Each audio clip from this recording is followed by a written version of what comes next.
Hi, and welcome back to the second episode of Abundantly Aware. Welcome.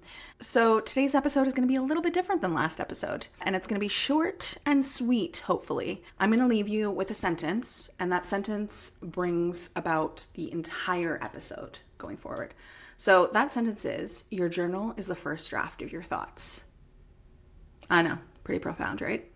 Yeah, it came to me, I think, in the shower. Let's be honest. Everything comes to you in the shower. It's the time when your brain can actually slow down and be quiet. Because I personally do not listen to music in the shower. I know other people do, but that's just not my vibe. Like, when it came to me, I was like, yeah, that's exactly what journaling is. It's not the final version. It's not polished. It's not edited. And it's not meant to be perfect.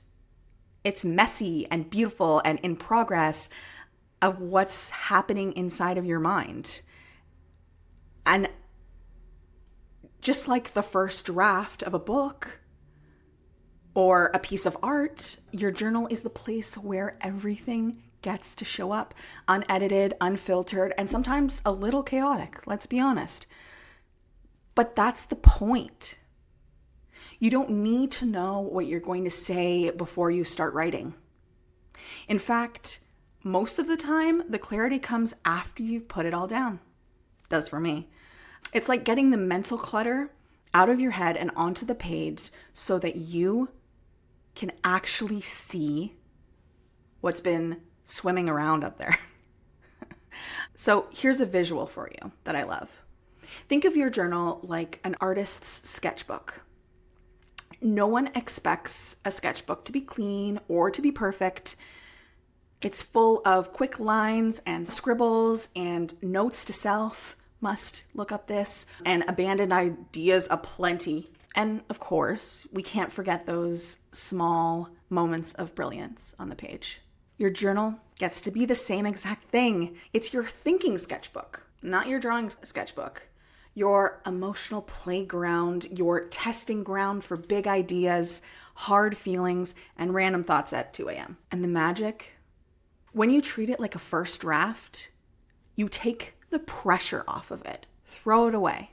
You let go of needing to write something worthy or deep or profound, and instead you write what's real, what's actually up in your head. And sometimes you'll read it back and go, oh, that's what I'm actually feeling. And sometimes you won't read it back at all, and that's fine. I have multiple journals stored in my closet, multiple, probably 20 at this point. And have I read back any of them? I don't think so. So if you're staring at a blank page today, or any day, wondering, what the bleep do I write?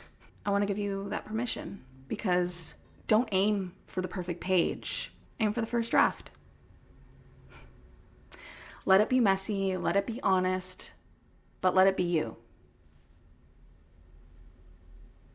Because your journal isn't about getting it right. It's about getting it out. Thank you so much for listening to this episode of Abundantly Aware. You can always find us on Spotify, on Apple Podcast, wherever you get your podcast episodes, along with YouTube. And we'll see you again here next week. Thank you so much for showing up. And I can't wait to hear about all that you journal about. Bye.